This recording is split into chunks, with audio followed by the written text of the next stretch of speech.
또 중국에서는 3000년경에 황한 문명이 일어났고, 그다음에 2600년경에 2005년에 우왕이 하은주, 중국 고대는 이제 삼왕오제라고 들어보셨죠? 삼왕오제 시대를 지내서 하나라, 그 다음에 은나라에 탕왕이 뭐 어쩌고저쩌고 나쁜 일이 많이 해갖고 무너뜨리고 이제 상나라가 생겨났죠. 상나라. 근데 상나라에 거란이 또 나쁜 짓을 많이 해서 달기란 여자하고 너무 거기 푹 빠져서 있으니까 주나라 무왕이 상나라에 달기하고 있는 그 왕을 폐위하고 다시 만든 나라가 주나라죠. 그래서 이제 상나라 때 살던 사람들이 주나라가 이제 건설이 되면서 상나라 때 사는 사람들이 이제 주로 상업을 많이 했거든요. 뿔뿔이 다 흩어진 거예요. 그래서 상나라 사람들이 상업을 많이 했대서 상인입니다. 상인. 우리가 그 여러 가지 물건 팔고 하는 사람 상인이 하잖아요. 상나라 때 사람들이 그와 같이 여러 가지 경제 활동을 많이 했다. 그 다음에 전침에서 중국 상나라가 생기고, 그다음에 이제 은나라가 생기고 하은주, 그 다음에 밑으로 내려오면서 주나라 내려오죠. 로마가 뭐 건설되고, 그 다음에 춘추 시대가 먼저 나오고 또 전국 시대가 왔죠. 722년부터 484년까지. 그래서 이 비슷한 시대에 춘추 시대에 떠들어서 뭐 공자, 맹자, 한비자 뭐 등등 새로운 사상가가 나오고, 인도에서는 아까 스라마나 자유사상가들이 나오고, 육사회도가 나오고, 그때 한 분이 바로 부처님도 비슷한 동시대에 중국에서는 춘추시대, 인도에서는 신자유사상가들이 기존의 전통 종교였던 브라만을 부정하고, 야, 정말 천신 브라만이 있을까? 의문을 품기 시작하는 그런 상황이 되고, 또 저기 로마 쪽으로 서양에서는 탈레스가 만물의 근원은 물이다. 그 다음에 피타고라스는 만물의 근원은 수다. 헤라크레이토스는 만물을 유전한다. 비슷하죠? 불교하고 재행무상 다 변하는 거 아니겠어요? 만물을 유전한다. 또 공자는 인과 예를 강조하는 그런 사상의 큰 변혁과 발전 시대에 부응해서 부처님도 이때쯤에 이렇게 탄생하시게 되었다. 그래서 부처님께서도 전혀 새로운 사상을 아주 그냥 무지에서 시작한 것이 아니고, 이와 같은 바탕 속에서 기존의 종교가 가지고 있는 모순점과 문제점이 무엇일까에 대한 아까 같이 의문과 궁금함을 가지고, 보통 사람 같으면은 그냥 자연스럽게 받아들이잖아요. 그런데 부처님께서 뭐라 합니까?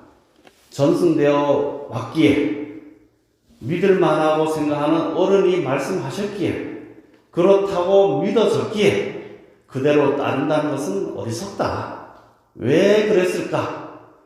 의심해보고 그것이 합리적이 않다면은 다시 한번 생각해서 비추어서 아니라면은 버려야 될 것이다 하는 것이 초기 경계가 수없이 나옵니다. 전승대, 우리는 보통 그렇게 하잖아요. 절 그냥 3번 하라면은 그렇게 왔으니까, 돌아가신 분한테는 절 2번 하면 그렇게 왔으니까 그냥 계속 하지. 왜 2번 하는지, 왜 1번 하는지 그걸 잘 모르잖아요. 왜 저를 2번 합니까? 네. 할아버지, 아버지 그렇게 했으니까. 나도 그렇게 하는 거 아니겠어요? 근데 뭐 그런 것은 또 그대로 따라 해야 되겠지만은, 중국에 오면은 음양 오연설이 이제 많이 퍼지게 되는 거 아닙니까? 음양은 뭡니까? 해와 달이 음양이잖아요. 해는 양이고, 그 다음에 달은 음이고, 해는 스스로 빛을 발하고 달은 받은 빛을 내니까 음이죠. 네.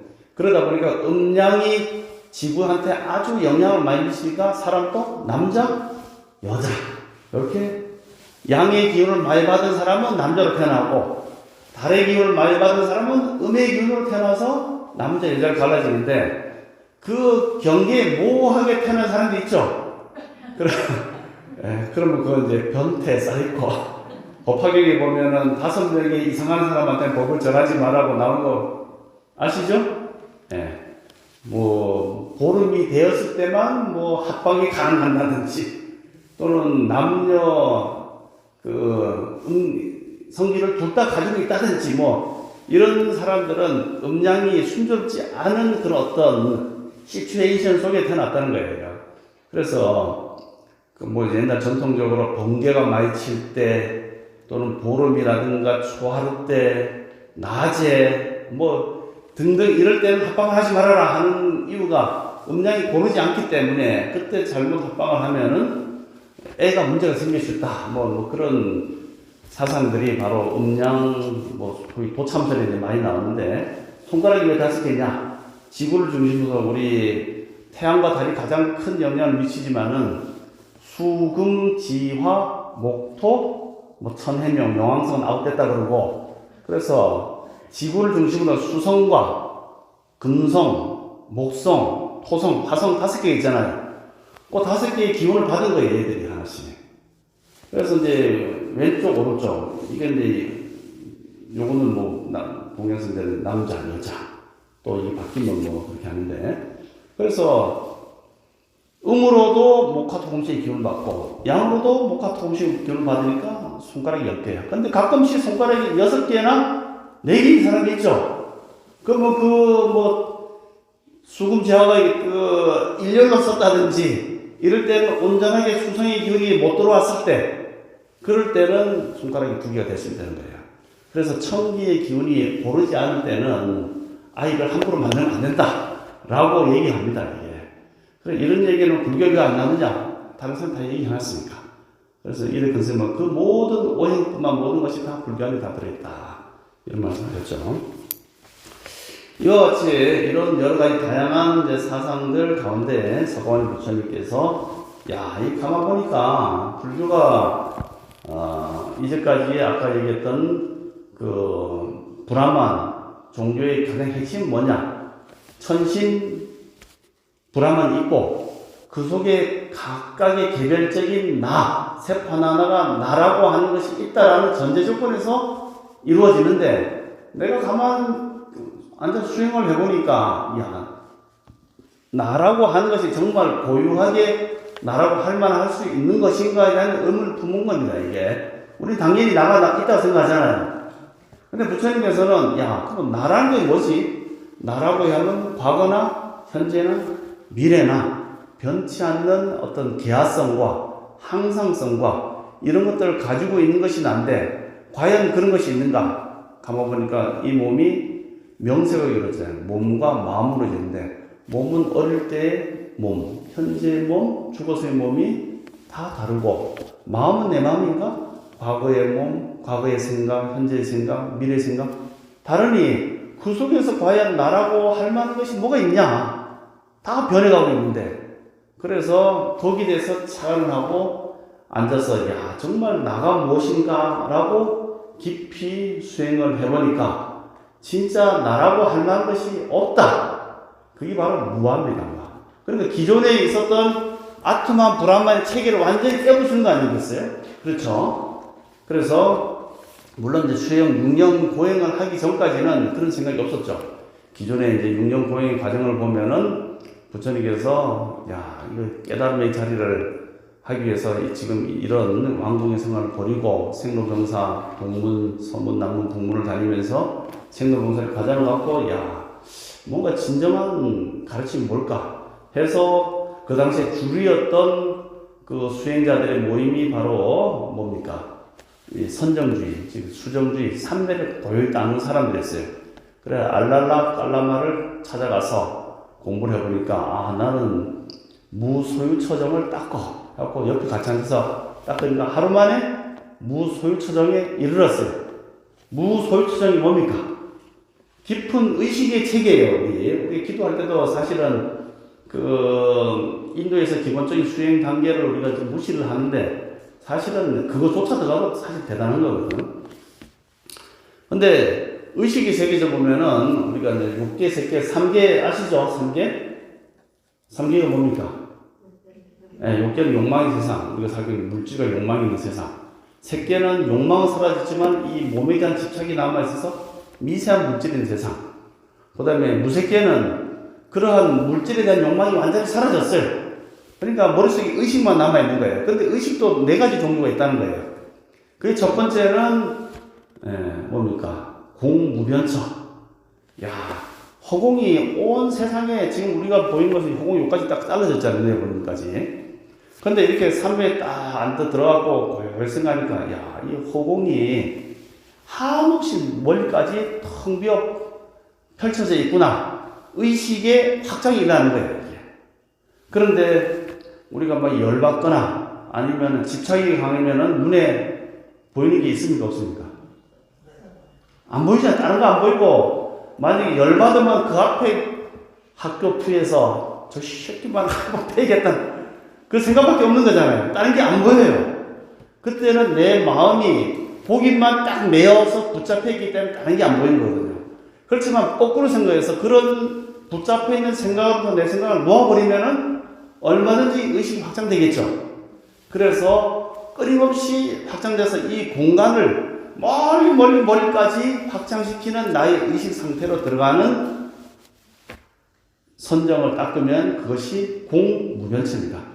야, 허공이 한없이까지 펼쳐지는구나. 야, 여기 저거 뭐 산들 뭐 지구 그 이상으로 내 의식이 확장된다는 건 뭡니까? 내 의식이 확장된다는 것은 즉 내 몸도 확장이 될 수 있겠죠. 거미나 파리나 지렁이가 왜 그만한 몸을 가지겠어요? 의식이 밴댕이 손가락지만 하니까 그것으로 그런 마음을 썼기 때문에 그런 물질을 끌고 와서 자기 몸을 그렇게 만드는 겁니다. 그렇겠죠? 지금 우리가 인간 몸이 이렇게 된 것은 요만큼의 의식 확장이 요만큼밖에 안 되기 때문에 요런 몸을 갖고 있는 거예요. 그런데 조금 더 보시하고 나무를 베풀면 의식이 확장이 되겠죠. 그러면 4천왕층 올라가면은 몸이 벌써 몇 킬로가 됩니다. 이게 위로만 10킬로, 옆으로도 5킬로 터져요. 이게 몸이. 도리천 가면은 수백 킬로까지 올라갑니다. 범천까지 가면은 수천만 킬로까지 의식이 확장이 되는데 범천에 태어나는 사람들의 어쨌든 그것도 인과응보로 태어나는 건데 범천에 태어난 사람이 서양에서 조물주 창조주거든요. 그의 몸은 거의 광대무변합니다. 온 우주가 자기 몸같이 생각해요. 왜? 그 사람은 뭘 닦았냐면 사무량심을 닦았습니다. 자비희사. 내 거라고 생각하고 내 거를 취하지 않고 남한테 주는데 그 의식이 뭐예요? 끊임없이 주는 거 아니에요. 베풀어 주문해서 내 의식이 확장되죠. 그렇게 슬퍼하는 사람 보면은 어린 사람 보면 내 마음을 다해서 같이 보다듬고 또 좋은 일 있으면 같이 웃어주고 이 마음이 확장이 되니까 그 확장된 마음을 통해서 자기 몸을 받으니까 그 결과로서 몸이 엄청 길어지고 수명도 엄청 길어지는 과부가 생겨나는데 아까 같이 자기 생각이 밴댕이 뭐 속을 딱 찔렀으면은 한 번 쓰면은 한 번 쓴다고 바로 몸을 받는 건 아니지만 축적되고 또 창문에 떼보세요. 한 번 비 오면은 얼룩이 살짝 지고 두 번 지고 1년 지나면 뽀여서 안 보이죠. 그렇게 뭉치고 모이다 보면은 이것이 장애돼서 안 보이는 거고 고안이만 땡글땡글 돌게 되는 거죠. 이런 식으로 과부가 만들어진다는 거예요. 그런데 그 의식을 확장시키기 위해서는 우리가 눈만 뜨고 이렇게 보면은 고안에서 업력과 습관이 있기 때문에 그걸 벗어나지 못해요. 그럼 어떻게 될까? 눈을 감고 감각기관을 다 멈추고 오로지 관세음보살인가 고요히 삼매에 들면은 이 육체가 가지고 있는 습관성 집착을 놓아버리는 그런 준비가 되겠죠. 눈을 뜨고 하면은 자꾸만 거기에서 결리니까 눈을 감고 모든 의식이 놓아버리면 의식이 점점 커져요. 삼매를 들면 점점 관세음보살을 무심으로 하게 되면 커져갖고 나타나는 초기의 의식 확장이 공무변처. 야, 이 온통 허공이 텅 비었구나. 없이 그냥 넓구나 하는 의식의 자리에 탁 들어가게 되는 의식은 누가 만들어주는 게 아니라 내가 만든 거예요. 공무변처. 이제 두 번째 의식 자리로 들어가면 요걸 이제 부처님이 다 그냥 하룻밤만에 마스터 하셨습니다. 두 번째는 식무변처. 아까는 공간적으로 이것이 있다 저것다를 내 눈으로 이제 본 공간이 확장인데 두 번째는 야 가만히 생각해보니까 저렇게 보는 것도 결국은 내 머릿속에서 나온 것이구나 생각할 수 있겠죠. 내 머릿속에 나온 거잖아요. 아 나의 의식 마음이 한없이 더 펼쳐지는구나. 한없이 넓구나. 그 식무변처. 아까 공무변처 하면은 물질적으로 텅 비어있구나 보는 거고, 식무변처는 그렇게 보는 내 마음이 끊임없이 확장이 되는구나. 식무변처. 그런데 세 번째 단계에는 무소유처는 그 의식이 내 거다라고 하는 생각이 없는 거예요. 무소유, 소유가 없는 거죠. 그러니까 지금까지는 그래도 내가 본다라는 생각이 없어지는데, 무소유처 하면은 그래 되고, 비상비비상처는 생각을 거두면은 그냥 현상세계로 보고, 생각을 탕가버리면 또 무한한 의식, 생각 아닌 것도, 생각 아닌 것이 아닌 것도 아닌 그러한 의식세계로 가는 것이 비상비비상처. 그래서 부처님이 이제 공부하러 가셔갖고 알라나 딸라마하고 딱 만나서 바로 무소유처점을 바로 닦습니다. 닦고 나니까 너무 이제까지 막혔던 의식의 고차원적인 것을 체험을 했지만은, 문제는 앉아서 산매에 들 때는 좋았는데 눈 딱 뜨고 나니까 또 달라지는 게 없어요. 현실이에요, 현실. 여전히 사람들은 괴로워하고 또 열심히 뭐 여러 가지 생로병사가 펼쳐진 걸 보고, 이것이 내가 얻고자 하는 궁극적인 모습이 아니구나 해서 다시 또 찾아가서 우따카 라마푸타를 찾아보니까 비상비비상처, 생각을 걷어들이고 펼친 것에 자유로운 그런 단계까지 갔지만은 근본적인 것이 아니구나 해서 그런 수정주의를 버리고, 수정이는 닦을 숫자, 선정성자, 수정주의를 버리고 어디 갔습니까? 그 당시에 주류였던 이제 고행하는 쪽으로 왔죠. 그래서 이제 6년 동안 열심히 빡세게 고행하시죠. 그래서 대조사님도 쌀 한 말 들고 산태산 올라가서 나중에는 콩 한 조각 먹고 하루를 공부하고 그렇게 하는 것처럼 부처님도 하루에 좁쌀 한 알, 그래서 앞에서 가죽을 당기니까 뒤에서 뒷가죽이 당겨오고, 뒷가죽 당기면 앞가죽이 당겨오고, 머리카락이고 살탈에 있는 모든 털들이 바람만 불면 다 부셔져 내려가고, 또 동네 애들이 와서 이게 사람이냐 뭐 짐승이 하면서 뭐 쿡쿡 찌르기도 하고, 머리 위에는 움직이지 않아서 새가 똥을 싸고 둥지를 틀어도 고행을 열심히 했지만은 궁극적인 깨달음을 얻지 못했다. 과연 나는 무엇인가? 라는 의문을 얻지 못했다. 그렇게 해서 있는데 하늘에 있는 본천이 너무 기타 쳐보셨죠? 저희 고등학교 1학년 때 어머니가 학교 들어가니까 기타 사주시더라고요. 그래서 제일 먼저 한번 기타 줄 맞춘 것부터 해야 돼요. 밑에 줄부터 위에까지 줄을 맞춰갖고 뚜루룽 하고 A 마이너 뭐 G7 뭐 그렇게 이제. 근데 이걸 너무 그 기타 줄을 세게 땡기면은 소리는 아주 명쾌하게 나지만 아차 자면 팅 끊어진단 말이죠. 또 너무 이게 느리면은 소리가 제대로 안 나죠. 너무 세게 해도 문제고 너무 느슨해도 문제다 하는 것이 범천 소리가 들려갖고, 이게 아니구나, 중도가 중요하구나 하는 것을 알고 그 길로 니렌선한 강가에 가서 목욕을 한번 싹 했죠. 목욕을 싹 하니까 그 당시에 고행자들은 목욕을 하면 그것은 고행이 파기가 되는 거예요. 그런데다가 또 우유죽을 그 수다타는 여인이 주는 것을 넙죽 받아 먹었죠. 한 번 받고 나중에 또 받아 먹어요. 그러니까 최고에 있는 그런 맛있는 것까지 다 먹어버리니 저건 완전히 타락했다고 그 빈변 사람이 옆에 자기 그 신하들을 5명 수행자를 붙여갖고 했는데 그 사람이 다 떠나버리고, 부처님께서는 가만히 앉아서 산매에 들어보니까 옛날 아버지가 농경제에서 이렇게 그 갈 때 고요히 앉아서 숨을 이렇게 헤아리면서 숨이 들어갔다 나갔다 하면서 탁 느낀 것이, 마음이 생멸하는 거 봤잖아요. 들어갔다 나갔다 하는 것은 고요한 늘 머물러 있는 것이 없구나. 나도 그렇지 않을까 하면서 거기서 이제 무아를 깨친 겁니다. 나는 본래 없구나. 그러면서 그런 마음으로 깊이 들어서 초선, 2선, 3선, 4선, 아까 얘기했지만 공무변처, 식무변처, 무소유처, 비상비상처까지 올라갔다가 다시 내려와서 제4선에 들어가서 4선에서 멸진정, 생각도 상수멸정이라서 생각도 느낌도 멸해져버린 그런 단계까지 들어가서 그야말로 무상정등 정각을 탁 얻게 되면서 설하신 최초의 가르침이 바로 무상고 무왕. 이 선생님께는 나란 것도 없고 영원한 것도 없고 또 그러므로 인해서 무상고, 그 집착함으로써 고가 생기는 거라 하는 그런 사성제 8정도를 지금 설하시게 되죠. 그런 바탕이 바로 인도에서의 그 아트만설, 즉 금강경에 보면은 늘 나오잖아요. 아상, 인상, 중생상, 수자상.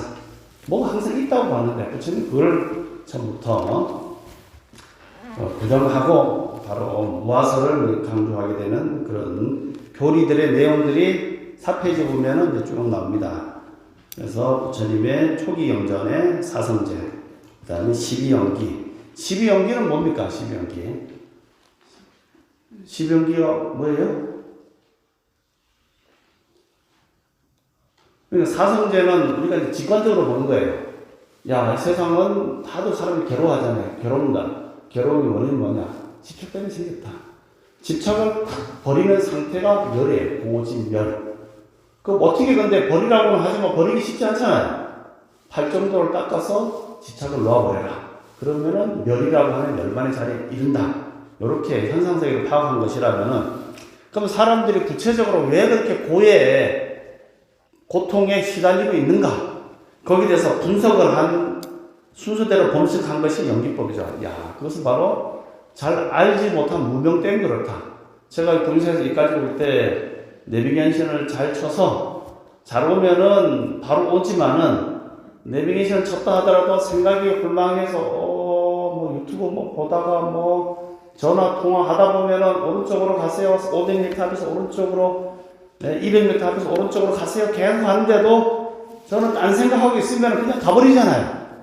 그러면 그 시간 내게 못 오고 차는 막힌데 돌아가려니 너무 멀고 시간은 자꾸 흘러가는데 어떡합니까 이게? 그처럼 우리가 사는 모습이 그렇다는 거야. 정신을 똑바로 차리고 바른 정신, 정심, 정견, 정령으로 하면은 옆길로 안 새는데, 우리가 그렇게 정신을 똑바로 못 차리고 잡된 생각, 즉 그것은 이제 근본 무명이라고 하죠. 근본 무명 때문에 이렇게 진행된다는 것을 모르고 그런 길로 감으로 인해갖고 생로병사가 생긴다. 무명으로부터 행이 있고 행으로부터 식이 있고 명생유기 촉수의 치유가 생겨서 생로병사가 생긴다. 그렇기 때문에 생로병사를 멸하려면은 제일 앞에 무명, 좀 약간 멍청하게 지내는 생각을 끊어버리고 지혜롭게 살면은 생로병사가 안 생기는데, 생로병사가 생기는 것은 무명, 덜 똑똑하기 때문에 생긴다. 똑똑해지려면 어떻게 해야 되느냐? 수행과 공부를 해서 똑똑해져라. 그러면은 헛단 길로 안 가고 바로 다이렉트로 보살사로 올 수 있다. 근데 이게 아무것도 아닌 것 같아도 사실은 조금 정신줄을 놔버리면 엉뚱한 데 가는 게 너무 많잖아요. 정신이 조금 나와버리면 기독교 가서 하나님 할렐루야, 주 예수 할렐루야. 왜? 편하잖아요. 그냥 예수만 부르면 천당 간다 하니까 얼마나 간단하고 좋아요. 골치 아프게 생각하는데, 그런데 그것이 바로 가는 길이 아니라는 거예요. 그러니까 육사 외도들이 했던 여러 가지 가르침도 마찬가지라는 거죠. 그래서 그렇기 때문에 너희들은 바로 이 세상을 바라보는 그런 지혜의 눈을 길러야 된다.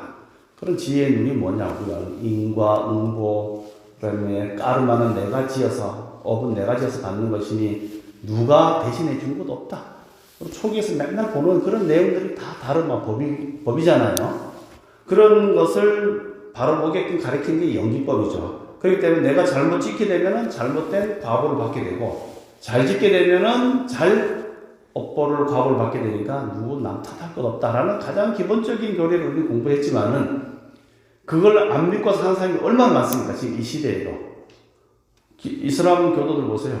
성전 지하도 한다면서 맨날 폭탄 투척하고 차량 자살 폭탄 테러하고 가서 박치기에서 폭탄 터지고 죽잖아요. 그들의 잘못된 무명 때문에 그런 거 아니겠어요? 어떻게 가르칩니까? 너희들이 이 알라의 그 부름으로, 알라의 명령으로 가서 성스럽게 죽으면은 니들은 저 천당에 올라간다.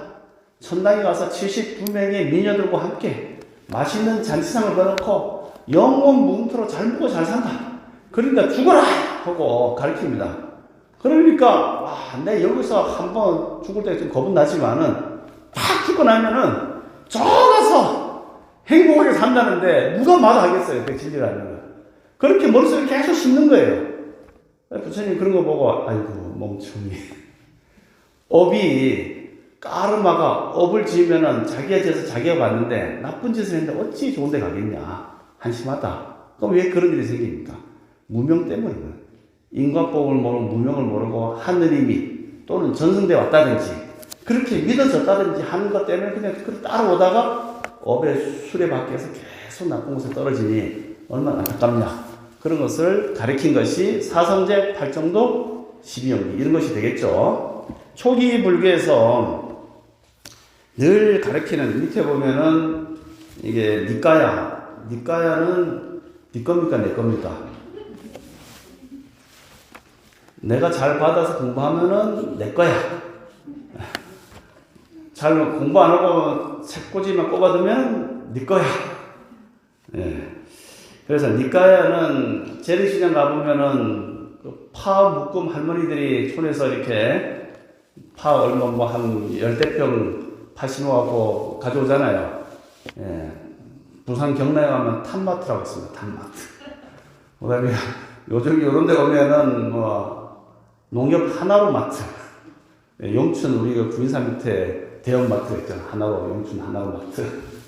그러다 보니까 제가 그 전에 그 보름달 사먹던 동상해가 장사가 안 되더라고요. 예, 대형 마트가 들어오니까. 그런데 하여튼간 옛날 재래시장 가보면은 그 할머니들이 이렇게 쪽파, 대파, 뭐 중파를 가져오는데 그것을 그냥 막 섞어갖고 안 팔잖아요. 긴 거는 긴 것끼리, 중간 거는 중간 것끼리, 또 파찌는 파찌들을 모아갖고 판단 말이죠. 부처님께서 45년 동안 법을 설하셨는데 그것을 그 당시에는 글자가 없었어요. 없는데 이것을 잃어버리면 안 되겠다. 여러분 잘 알고 있는 것은 칠력굴에서 무슨 부처님 돌아가시자마자 그 뭐 수바다라고 하는 스님이 아이고 부처님 이제 돌아가셨으니까 그 노인네 맨날 했던 얘기 또 하고 아주 기가 따고었는데 이제 그런 소리 안 들어 좋겠다 하고 떠들고 다니고 이제 부처님 안 계시니까 좀 하고 싶은 대로 하자 이런 것을 막 떠들으니까 가섭존자 아느니 큰일 났다. 빨리 유를 결집하고 부처님 말씀을 망실구게 하도록 해서 정리를 하자. 그러면 어떻게 편찬할 것인가 그걸 한번 논의를 해보니까 야 부처님께 이제까지 말씀하신 내용을 몽땅 그 칠력굴에 500명의 비구가 모여서 아는 존자가 내가 이와 같이 들었다고 합송을 하면은 그 내용을 다 700명이 500명이 다 듣고 다 오케이 하면은 그 채택이 된 거예요. 그렇게 해서 한 스님들 다 애우기 뭐하니까 요쪽 스님들한테 많이 들었던 것은 니들 쪽에 가섭 쪽에서 이거는 이 경전은 맨날 애워라. 안한 쪽에서는 다 장로들이니까 안한 쪽에 있는 스님들은 요 파트를 애워라. 그 다음에 저기 뭐 수보리 쪽에서는 요걸 애워라. 이렇게 각자 나눠서 아침마다 반복해서 그거 애우는 거예요. 이게. 그런데 경전의 길이가 좀 길게 설명한 것도 있고 좀 짧게 끝나는 것도 있잖아요. 큰 스님전에 우리 대조 스님전에 가면은 뭐 한참 말씀하신 것도 있고 금방 끝나는 것도 있으니까 길이가 긴 것은 여기 보면은 4페이지 상자부 전승에 보면은 장부입니다. 장부. 그러니까 장부. 구절이 길다. 그래서 이제 이것이 중국어로 넘어오면은 장암경이에요. 장암경. 그 다음에 중부는 그 선생님들이 봤을 때 길이가 중간쯤 된다. 그러니까 우리가 딱 적당히 맞는 것은 뭐라 합니까? 적당하다. 마치맞다 하잖아요. 마치맞다. 그래서 마치마. 아이고 딱 마치마네. 너무 길어도 외우기 힘들고 너무 짧은 것도 싱거운데 아이고 마치맞네 해서 마치마. 그 다음에 장부는 뭐냐? 아이고 그 경전 되게 기네. 되게 길다 해서 D가니까야. 네, 그렇다고 또 그렇게 믿지 마시고 D가니까는 긴 길이의 경전. 마치마는 마치맞게 길이가 길다. 마치마. 그 다음에 쌍유따는 이것은 주제별로 묶었다 해서 쌍유따. 주제가 만약에 윤회다 하면 윤회로 제일 먼저 D가부터 이제 골라내고 나머지 중에서 또 맞지만 골라내고 그 다음에 또 남은 것들이 많이 있을 거 아니에요. 그러면은 요것은 주제를 묶어서 윤회 다 모아봐라 해갖고 윤회로 한 파트 모은 것이 쌍육다. 그것은 한역에서는 장암경이 나옵니다. 장암경. 그 다음에 안구따라 니까야. 이건 증집으로 하는데 증이 하나씩 올라간다는 얘기예요. 주제의 숫자가 1부터 윤회하면 주제가 하나잖아요. 이제 쌍육다까지 골라내고 또 나머지가 있을 수 있어요. 그러면은 그 경전 안에 주제가 하나면은 하나끼리 다 모아보자 해갖고 이제 또 모아놓고 주제가 만약에 열반과 해탈이야. 주제가 두 개죠. 그럼 두 개를 또 모아갖고 한 묶음으로 모아놓고 주제가 세 개, 네 개, 다섯 개, 여섯 개, 일곱, 여덟 되고 주제 계속 올라가죠. 증일 주제가 증가해서 하나씩 올라간다 해서 증일 암경이 되는 거죠. 그게 바로 이제 증지부 안구따라 니까야. 그래서 주제가 그럼 몇 개까지 올라가느냐? 11개까지 주제가 생깁니다. 예를 들면 열반, 해탈, 무아, 고, 무상 또는 뭐 법륜 뭐 이렇게 하고 주제를 12개, 11개까지 해당되는 것끼리 모아놔서 1부터 11개까지 올라가는 주제의 경전을 뭐라 한다? 증일암경. 원어로는 남방 빨리에서는 안구따라 니까야. 아시겠죠? 따라해보세요. 안구따라 니까야. 증일암경. 쌍육따 니까야. 잡암경. 마치맞다 니까야. 아, 그러면 마치마니까야. 네, 그거는 중암경. 디가 니까야. 장암경. 그 다음에 이제 밑에 꾸딱가 니까야 나오죠. 꾸딱가. 꾸딱 가졌는데, 이거는 소부. 소부에 해당되는 경전은 중국 스님들이 번역을 안 했어요. 그러면 이제 보통 이제 중국에서 번역되나 북방은 뭐라 하냐면 아함경이라 하죠. 보면은 북방 산스크리트 아함경이라 하죠. 아함경은 아가마. 위에 스승이 전해줬다. 요거 에오라 해서 계속 전승되어 왔다는 뜻으로 바다 이었다는 뜻이 아가마인데 아가마를 한자로 번역하니까 아함.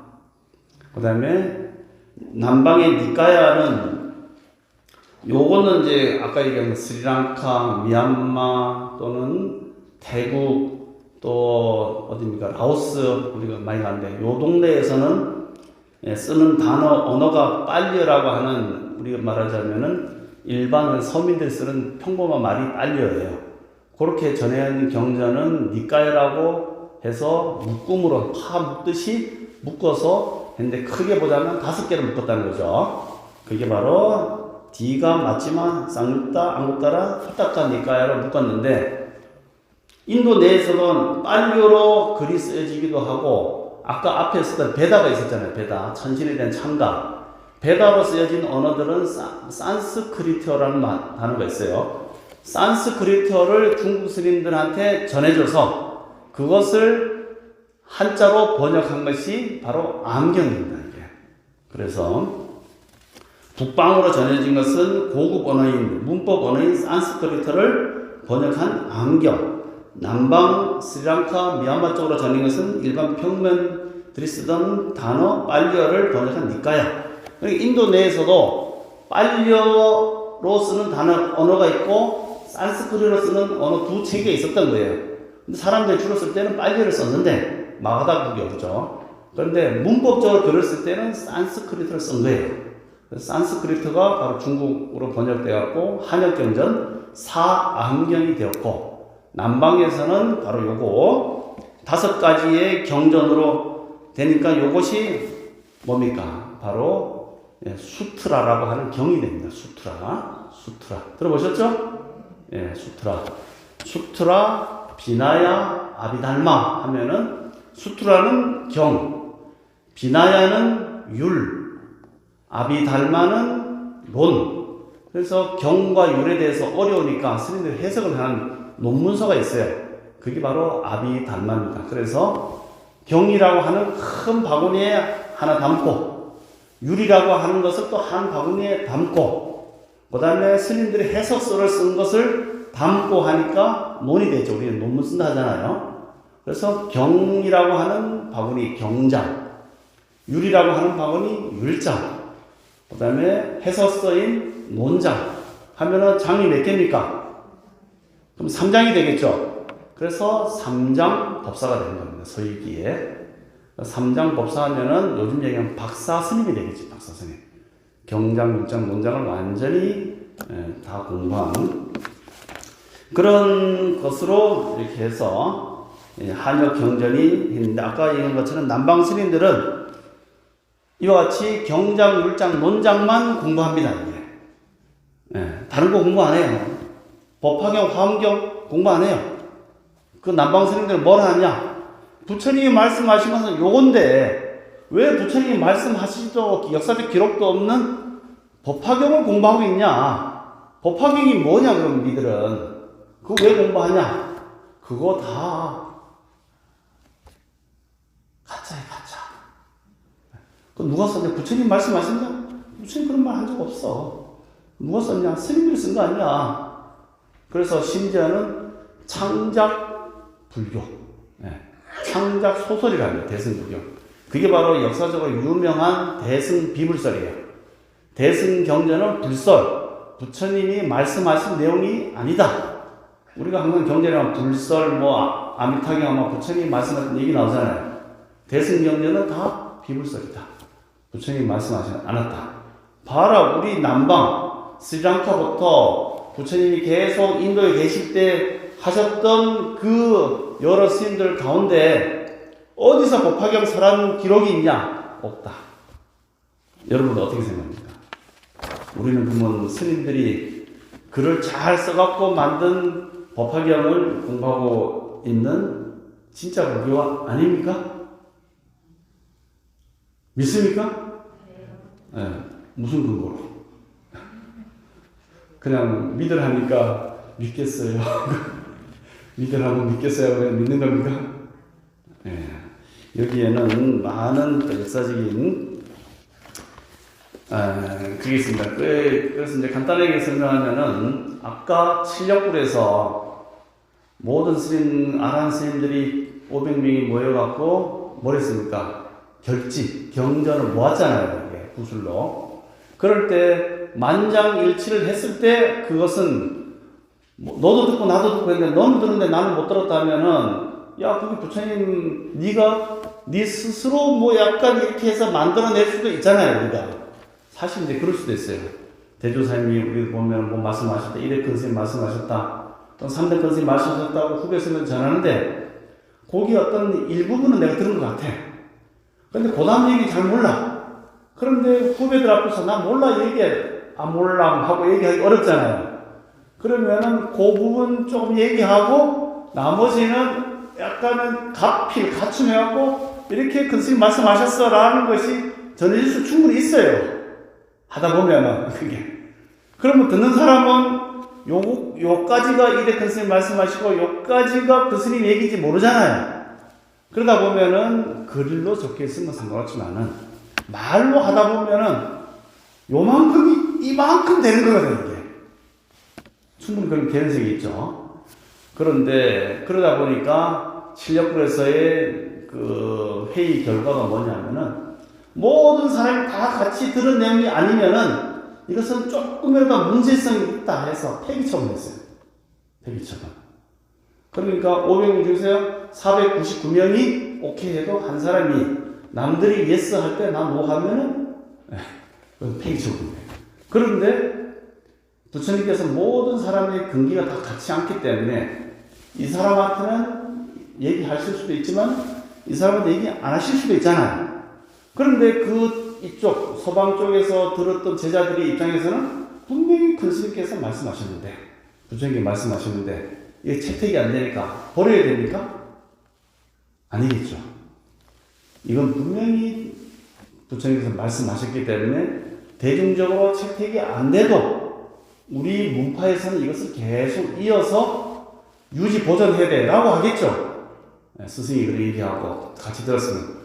그렇게 해서 니까에 나오는 내용들은 아주 보편적인 기초적인 내용만 채택이 되고 나머지 조금 고급적인 그러한 경전들은 채택이 안 되고 그쪽에 있는 스승 제자들 사이에만 전승되어 내려왔다라는 것이 첫 번째의 주장이고, 두 번째는 이대근 스님과 대조사님이 이제 법을 이렇게 설하실 때 이대근 스님께서도 개송을 설하실 때 모르는 내용을 많이 설하셨죠.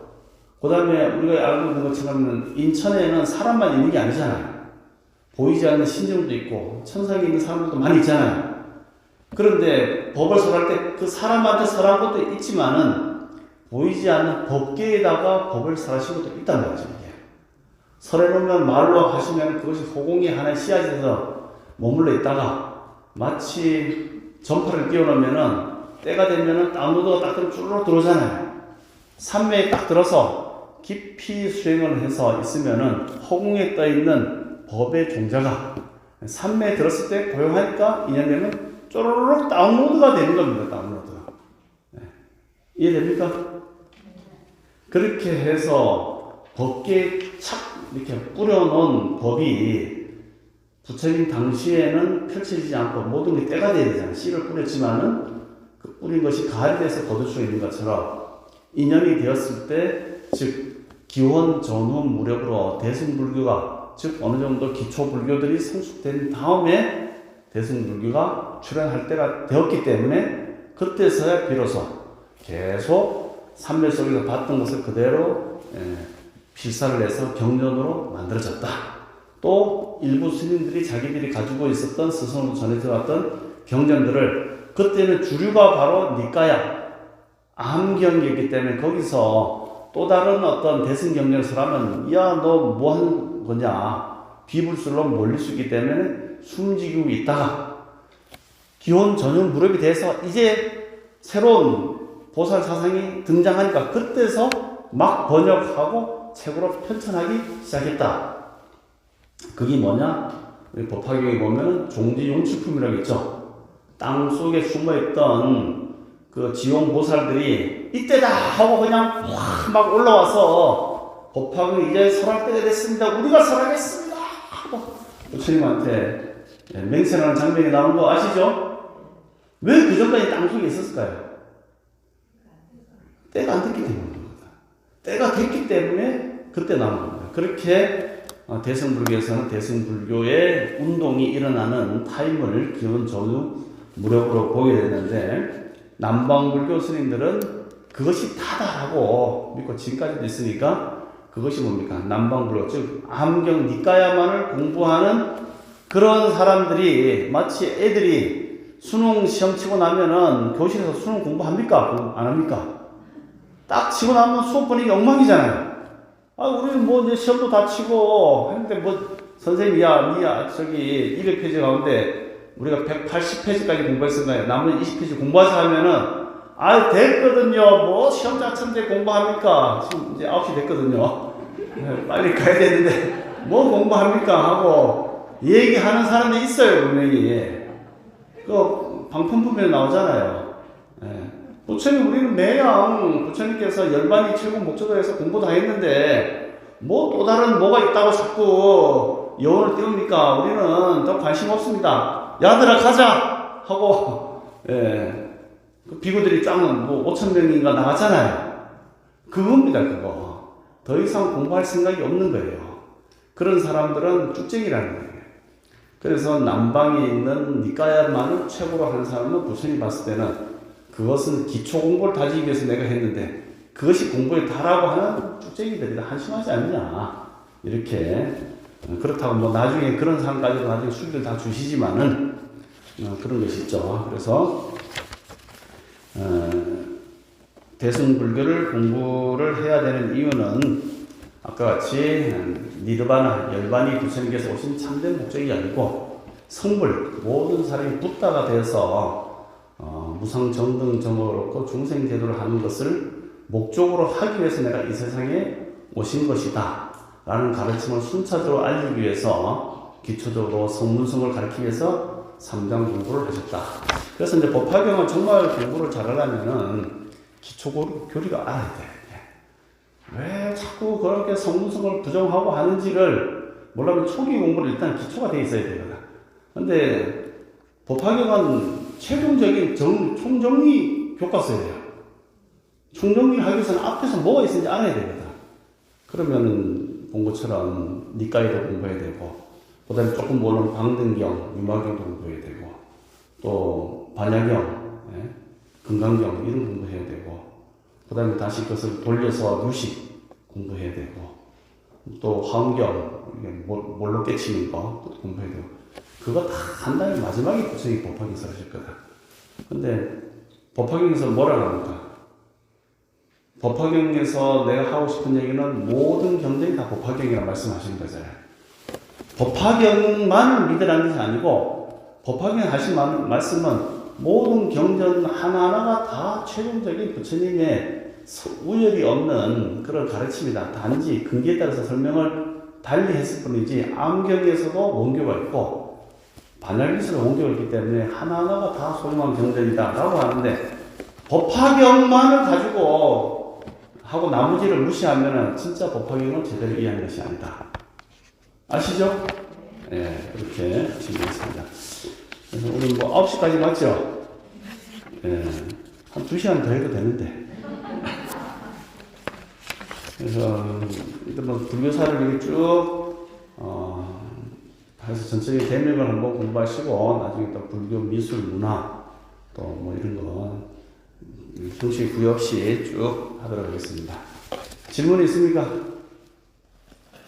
없어요? 너무 잘 가르쳤어요? 네. 네. 그러면은, 네, 이상 마치겠습니다. 감사합니다.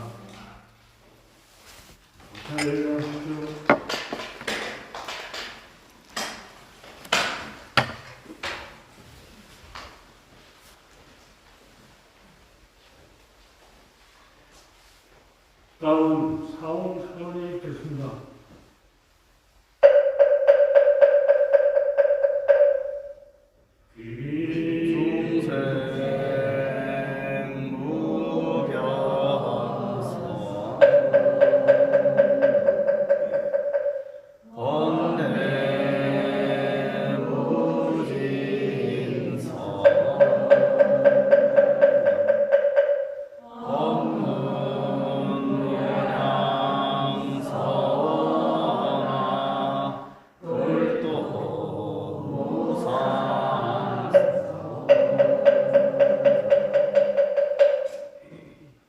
이상으로 대한불교 천태종 고향보험사 2022년 3월 고리법회를 모두 마치겠습니다.